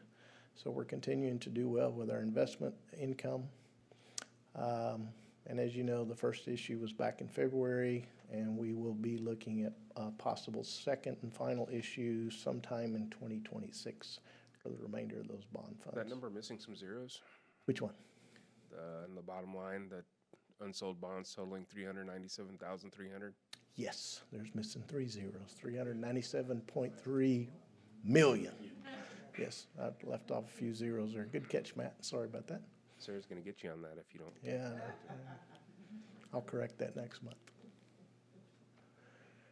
In the locally defined capital improvement fund, we have fund balance of $28,317,401. That's revenues over expenditures in the amount of $88,108, which is not typical for this fund. We usually spend more than we're bringing in because unless y'all decide to move some money, which we'll talk about later, another meeting possibly. The only revenue interest we get in this fund is y'all moving money or interest revenue. So that's what most of that is interest revenue. These funds are, as you know, we're still just about ready to close out Bel Air. And then, of course, the Trinity baseball, softball concessions, those about to close out those projects, just finishing up tiny little minuscule things that are coming out of there. And then as we bring stuff to the board in the future that we'll talk to y'all about, which here in the near future, like in a few agenda items, we're going to talk about one. But anyway, that fund is performing as it should also. And that's it, unless you have some questions. All right, any questions on the financial statements? I'll accept a motion. I move that the board approve the financial statements for November 2024 as presented. I second. I have a motion and a second for the board to approve the financial statements for November 2024 as presented. Please vote.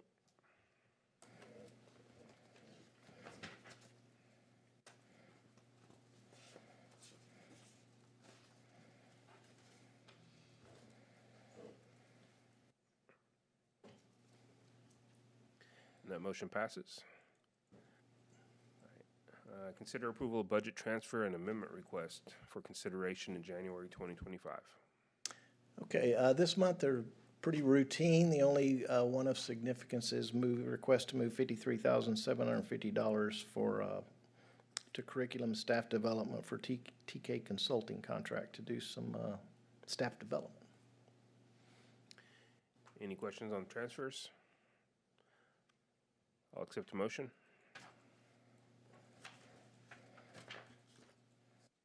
I move the board approve the budget transfers and amendment request for the January 2025 as submitted. Second. I have a motion and a second for the board to approve the budget transfer and amendment request for January 2025 as submitted. Please vote.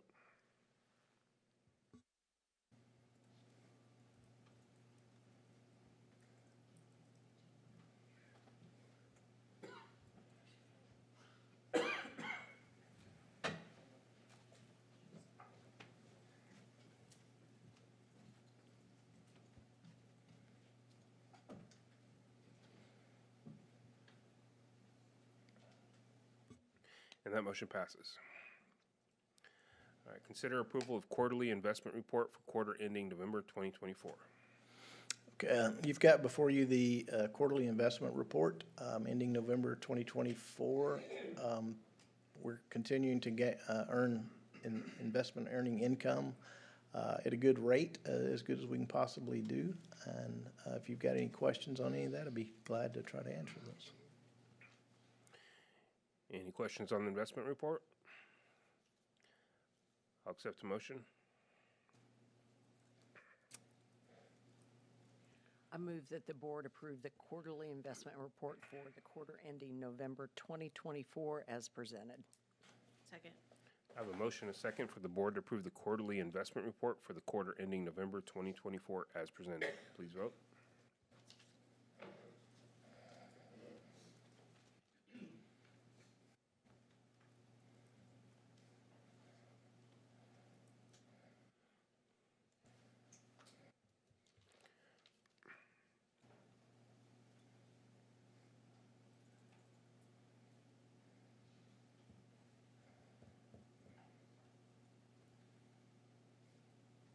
That motion passes.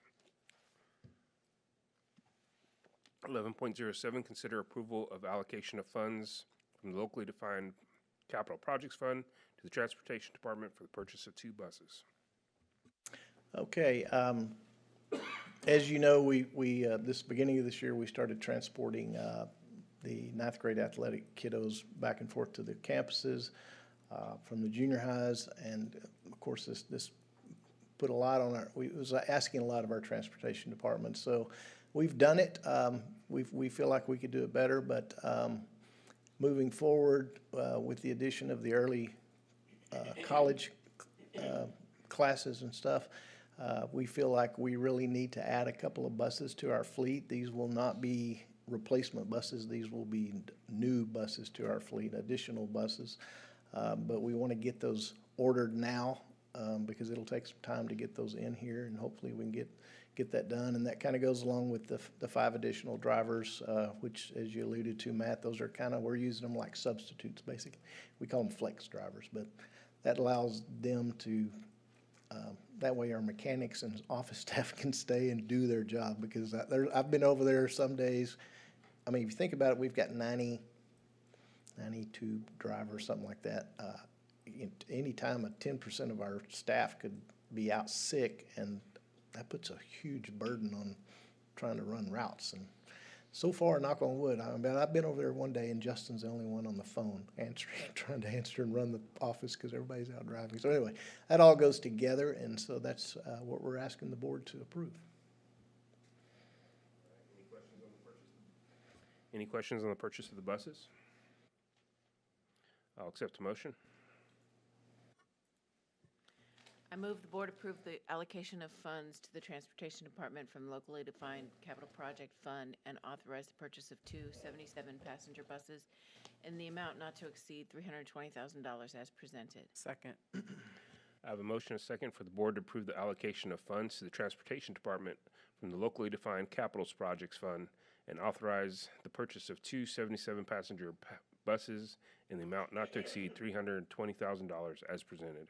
Please vote.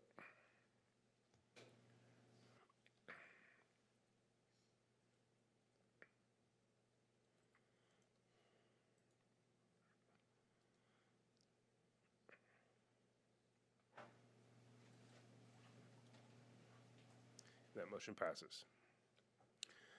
11.08, consider approval of annual Microsoft software licensing renewal. Mr. Kerbo?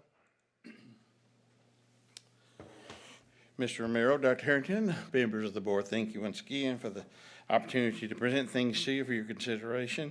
Microsoft makes their products available to educational institutions at a great price, and they do that through a cooperative contract that's pre-negotiated. This purchase, as has been in the past, is for all of the Microsoft products, such as the Microsoft Windows operating suite or Office suite, SQL Server, and any other Microsoft product we have. So that is what this purchase entails.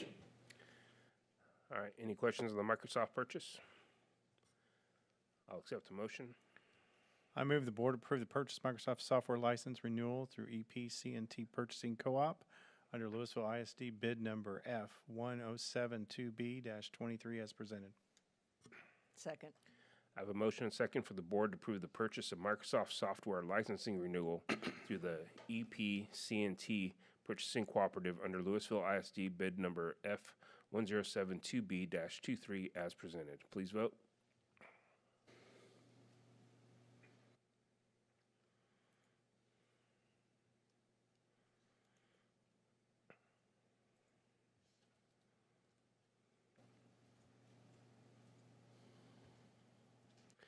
And that motion passes. 11.09, consider approval of payment to Birdville ISD Regional Day School Program for the deaf. Students that had hearing or auditory impairment received services from Birdville ISD's Regional Day School for the Deaf, and through a shared service agreement that HEB has participated in a number of years. So this continues that. We currently have 12 students being served under this agreement. This authorizes the payment for this year's service. Any questions? I'll accept the motion. I move the board approve the payment to Birdville ISD Regional Day School Program for the Deaf as presented. I have a motion and a second for the board to approve the payment to the Birdville ISD Regional Day School Program for the deaf as presented. Please vote.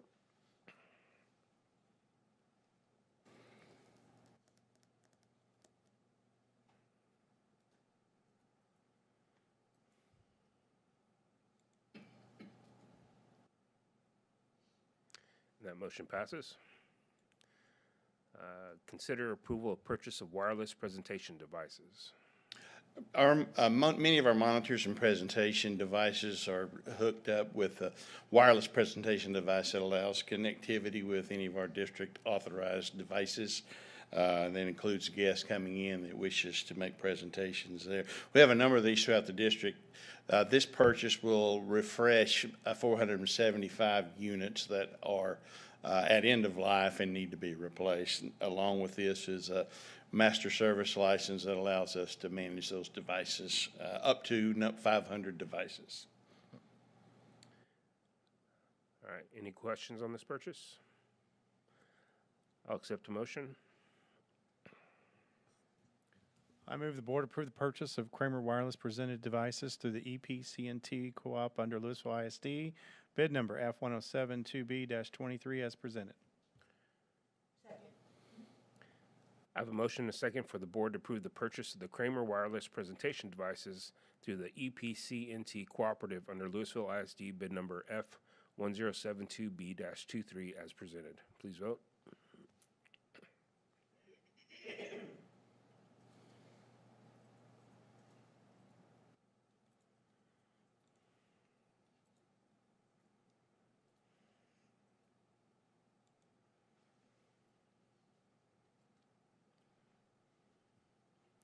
And that motion passes. Consider approval of guaranteed maximum price for Trinity High School tennis courts. Mr. Minor. Good evening again. I'm ready to bring for your consideration guaranteed maximum proposal, or GMP. This is for the tennis courts at Trinity High School and more. So that's where it gets a little confusing. Just want to make sure I'll be able to explain all that to you tonight. For one thing, we're going to have let's start at Trinity. We have done testing for piers and piles. We did that over Christmas break, and that's work that we already have that we've completed, and that's going to be part of that work. And also to keep in mind too, we have Midway Park, and it has a pot of money, and then for Trinity we have a pot of money.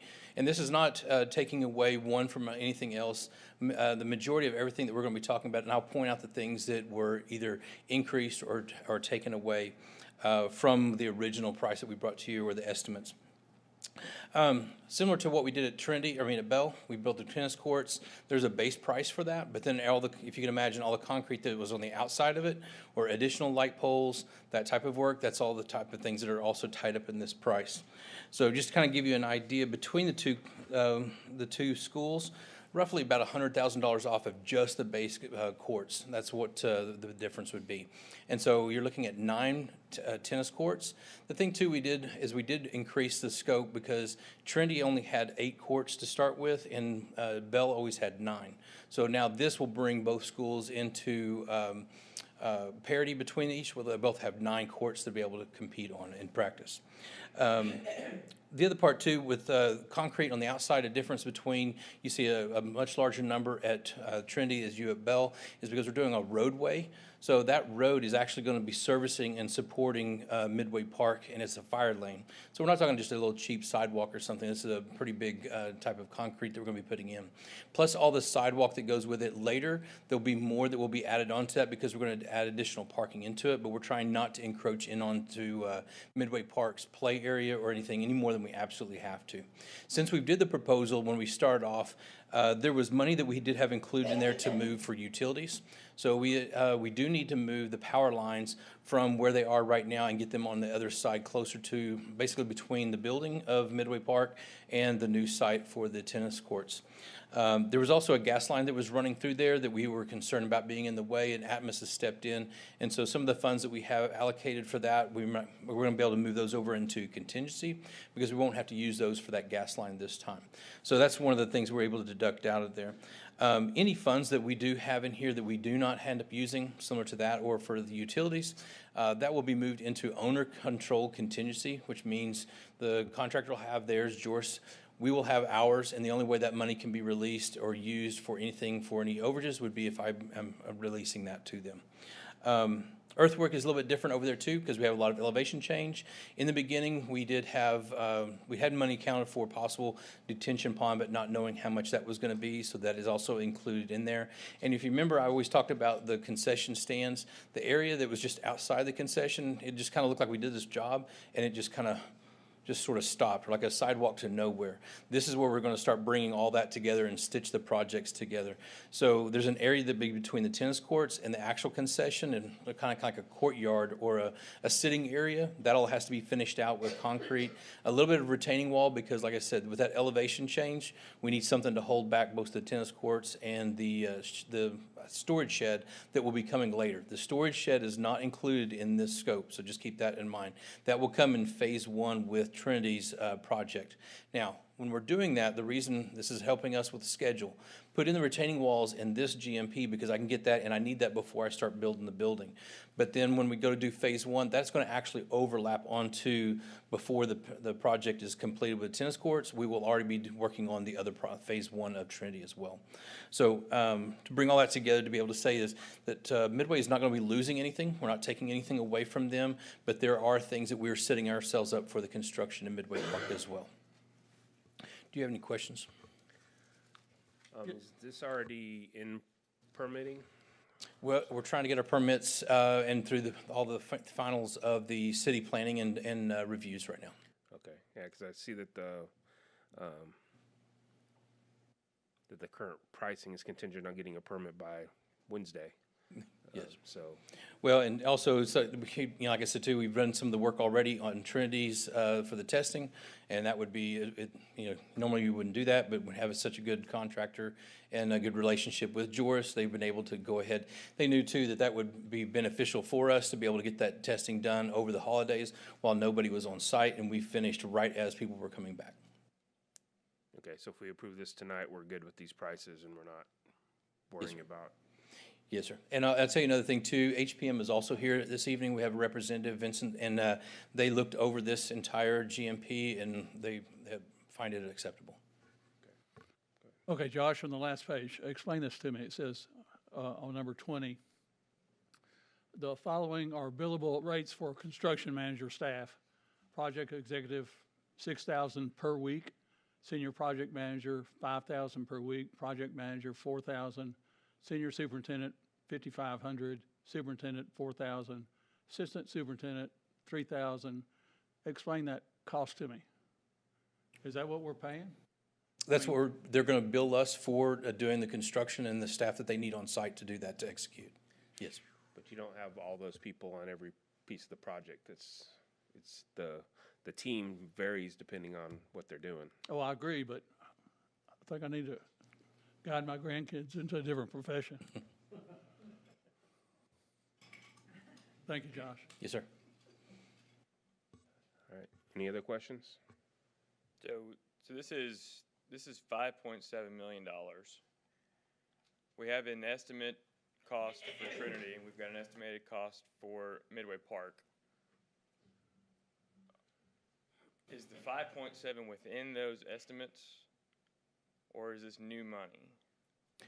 Is it an increase in our scope and cost, or is this built into those estimates? Are we saying the same thing? Is it built into those estimates? Yes. Okay. Yes. How much from Trinity's estimate is going towards the 5.7, and how much of the Midway Park is going towards the 5.7? The majority of Trinity at this exact moment would be the piers, and so that would be $287,000. And that's actually an exact number because we've already performed the work, so we know what that's going to be and what it is. And as far as the breaking, I thought about that too, and so try to start breaking that down. I talked to the estimators, and we'd really have to go through each one of those and slice out because, say, concrete's covering both the driveway, which is for Midway Park, which they would need at some point. We need to be able to do that to keep the school open and running, so that's also another reason that they would need that, and it will be blocking off their drive when we start the tennis courts. But then there's also a lot of sidewalks and connecting ways that are also tied into that number as well. So to be able to break that out exact, we can, but at the exact moment, I don't have that ability to be able to break those apart. What is the 287?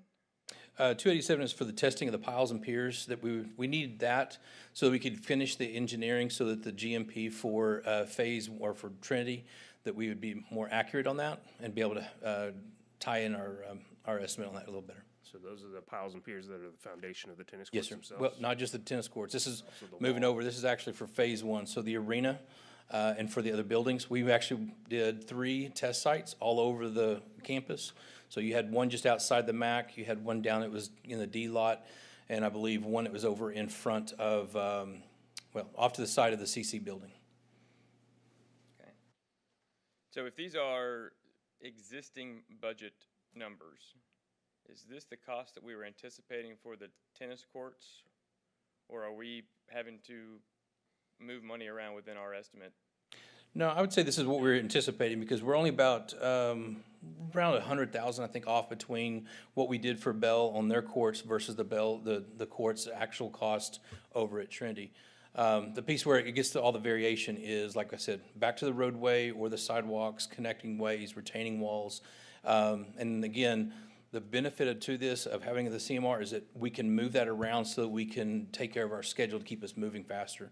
So having those retaining walls in will get that storage building in faster, which will allow us to complete that portion, that phase of the job a little bit quicker.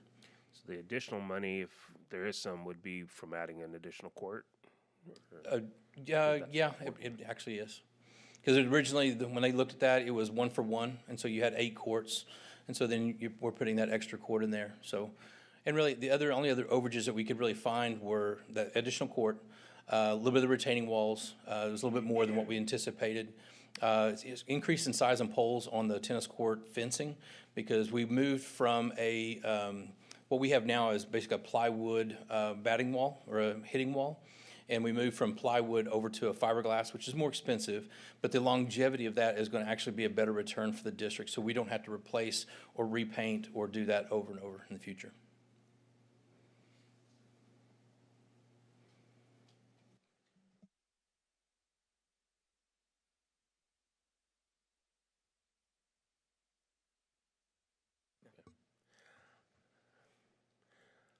All right.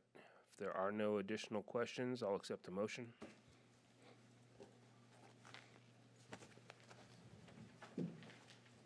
I move the board approve the guaranteed maximum price for the Trinity High School tennis courts as presented. Second. I have a motion and a second for the board to approve the guaranteed maximum price for the Trinity High School tennis courts as presented. Vote.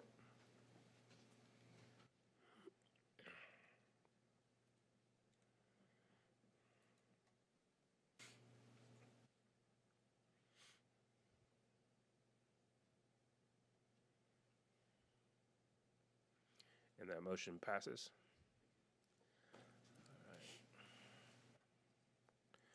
11.12, consider approval of memorandums of understanding. Dr. Johnson? Okay, so we're bringing forward a MOU from Sam Houston State and Prairie View A&M. Stacy Force, our coordinator of guidance and counseling, has worked really hard to partner with universities for the benefit of our kids. And so these are 2 MOUs that state that unconditional admittance is for our top 25% juniors that meet their criteria. Unconditional, love it. Any questions? All right, I'll accept the motion. I move that the board approve the memorandums of understanding as submitted. Second. I have a motion and a second for the board to approve the memorandums of understanding as presented. Please vote.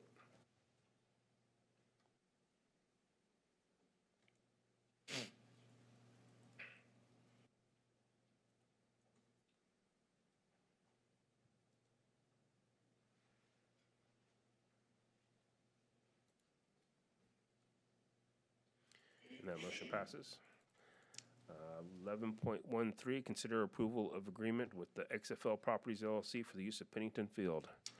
They're coming back. Another highlight, Pennington remains a destination for different groups to want to come in and use our facilities. And so XFL wants to pick up the 2nd-year option and be at Pennington. All right, and there's a 3rd-year option on it as well? No, we'll have to come back with a brand new contract. So the addendums that you see, you have in your exhibits, you have the original contract from last year, and then you have updated addendums because we had construction fees and we had dates that were last year's dates, and they've been updated for the. Okay, I thought one of the addendums said 3 years. So. All right, any questions? Okay, we'll check it. Okay, I'll accept the motion. I move the board approve the agreement with the XFL Properties LLC for the use of Pennington Field as submitted. Second. I have a motion and a second for the board to approve the agreement with XFL Properties LLC for the use of Pennington Field as submitted. Please vote.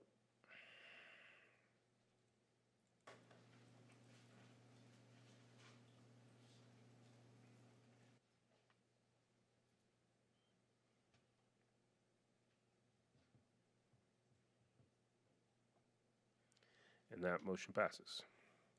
We're ready for open forum number 2. No cards? All right. We're on to other business. Does any board member have any item they'd like to be placed on a future board agenda?